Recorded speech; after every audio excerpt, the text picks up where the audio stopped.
Hi friends, Assalamu alaikum. Namaskaram. mseasy tips എന്ന YouTube ചാനലിലേക്ക് എല്ലാവർക്കും സ്വാഗതം. ഇന്ന് ഞാൻ ഇവിടെ ഷെയർ ചെയ്യുന്നത് എല്ലാവർക്കും കാലാവസ്ഥ നല്ല പനി, നല്ല കഫത്തിന്റെ ബുദ്ധിമുട്ട്, സൗണ്ട് അടപ്പ് ഒക്കെ ഉണ്ടാകുന്നുണ്ട് ട്ടോ. അപ്പോൾ അതിനൊക്കെ പറ്റിയ ഈ ഒരു സൗണ്ട് അടപ്പ് കഫത്തിന്റെ ബുദ്ധിമുട്ടൊക്കെ പോയിട്ട് സൗണ്ട് ഒക്കെ ക്ലിയർ ആക്കാൻ പറ്റിയ ഒരു ടിപ്പാണ് ഞാൻ ഇന്ന് കാണിക്കുന്നത്. അപ്പോൾ നമുക്ക് എന്താണ് നോക്കട്ടോ, സിമ്പിൾ സാധനങ്ങൾ തന്നെയാണ്. അപ്പോൾ നമുക്ക് വീഡിയോയിലേക്ക് പോവാം. അപ്പോൾ ഇതാ ഫസ്റ്റ് തന്നെ ഇതാ ഞാനിതാ കണ്ടോ ചുവന്നുള്ളിയാണ് കേട്ടോ. ചുവന്നുള്ളി ഇതാ കഫം മുറിയാനൊക്കെ പറ്റിയ നല്ലൊരു അടിപൊളി ഐറ്റമാണ് കേട്ടോ. അപ്പോൾ അതൊരു ചെറുത് 10 അല്ലി ഇതാ നമ്മളിതാ കണ്ടോ തൊലിച്ചൊക്കെ വൃത്തിയാക്കി വെച്ചിട്ടുണ്ട്. ഇനി ഇതിലേക്ക് 1-2 ഔഷധങ്ങളും കൂടി വേറെ ചേർക്കും കേട്ടോ. അപ്പോൾ നമ്മൾ ആദ്യം ഇതൊന്ന് അരിഞ്ഞെടുക്കുകയാണ് കേട്ടോ ചെയ്യുന്നത്. ഇപ്പം വേണമെങ്കിൽ നിങ്ങൾക്ക് ചതച്ചു കൊടുക്കുക. ഞാനിപ്പോൾ ഇത് ചെറുതാക്കി ഒന്ന് അരിഞ്ഞെടുക്കുന്നുണ്ട്.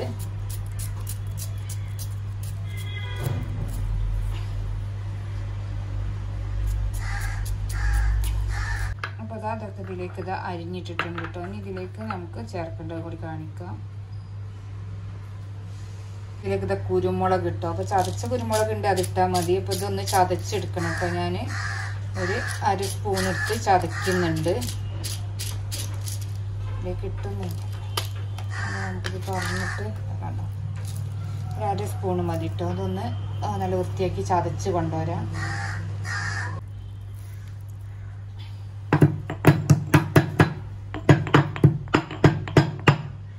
ഇതിലേക്ക് ഇത് കണ്ടോ നല്ല ജീരകമാണ് കേട്ടോ. അതും ഇതേപോലെ തന്നെ ചതച്ചെടുക്കുക. ഒരു 1 സ്പൂൺ എടുത്തിട്ടുണ്ട്. മിക്സിനെ ചതച്ചെടുക്കണം.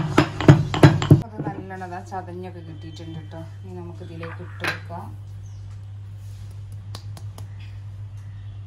അടുത്തത് ഞാൻ ഇതിലേക്ക് ഇതാ കണ്ടോ ശർക്കരയാണ് കേട്ടോ. അപ്പോൾ ഇത് ഉരുക്കി വെച്ചതാണ് കണ്ടോ. ഉരുക്കി കല്ലൊക്കെ അരിച്ച് മാറ്റി വെച്ചാണ് കേട്ടോ. അപ്പോൾ അതാണ് കേട്ടോ ഇതിലേക്ക് ഒഴിച്ചു കൊടുക്കുന്നത്. തേനുണ്ട്, തേന് നല്ലതാണ് കേട്ടോ. ശർക്കര നമുക്ക് കുറച്ചൊരു മധുരം ഉണ്ടായാലും കഴിക്കാനും കുട്ടികൾക്കൊക്കെ ആണെങ്കിൽ പ്രത്യേകിച്ച് നമ്മൾ ചെറിയ കുട്ടികൾക്ക് കൊടുക്കണ്ട കേട്ടോ. ഒരു 5 വയസ്സിന് മേലോട്ടൊക്കെ ഉള്ള കുട്ടികളെ ഇതൊക്കെ കഴിക്കുള്ളൂ. ചെറിയ കുട്ടികളൊന്നും കഴിക്കൂല. അപ്പോൾ നല്ലോണം നമുക്കൊന്നിങ്ങനെ സ്പൂൺ വെച്ചിട്ടൊക്കെ ചതച്ചിട്ട് ഒന്ന് റെഡിയാക്കാം കേട്ടോ. ചൂടി ഞാൻ ശർക്കര ഒഴിച്ച് വെക്കുന്നുണ്ട്. തേനുണ്ട്, തേൻ ഇതേപോലെ തൊണ്ടൻ്റെ എന്തെങ്കിലും ഇൻഫെക്ഷനൊക്കെ ഉണ്ടെങ്കിൽ പോകാനൊക്കെ വളരെ നല്ലത് തന്നെയാണ് കേട്ടോ. തേനും കൂടി ഒഴിച്ചു കൊടുക്കുക. അപ്പോൾ അത് നല്ലോണം ഒന്ന് മിക്സായിട്ട് നമുക്ക് എന്ത് ചെയ്യാമെന്നത് ഇങ്ങനെ ചവച്ചങ്ങോട്ട് കഴിക്കണം കേട്ടോ. ഓരോ സ്പൂൺ എടുത്തിട്ട് കണ്ടോ ഇതൊരു 2-3 സ്പൂൺ ഒരു നേരം തന്നെ കഴിക്കുക കേട്ടോ. 3-4 സ്പൂൺ കഴിക്കുക കേട്ടോ. അതൊന്നും ഒരു കുഴപ്പമുള്ള സംഭവമല്ല. 1-2 നേരം 2-3 നേരം കേട്ടോ. നല്ല പ്രശ്നം ഉണ്ടെങ്കിൽ തൊണ്ടക്ക് നല്ല പ്രശ്നം സൗണ്ട് ഇല്ലായൊക്കെ ഉണ്ടെങ്കിൽ 2-3 നേരം ഒരു 3-4 സ്പൂണൊക്കെ നല്ല കണ്ടോ. ചെറിയ സ്പൂണാണെങ്കിൽ 4 സ്പൂണൊക്കെ കണ്ടോ ഇങ്ങനെ കഴിക്കട്ടോ. നല്ല ചവച്ചരച്ച് കുരുമുളകും നല്ല ജീരകമൊക്കെ പൊടിയാത്തതൊക്കെ ഉണ്ട്, അതൊക്കെ കൂടി ചവച്ചങ്ങോട്ട് കഴിക്കട്ടോ.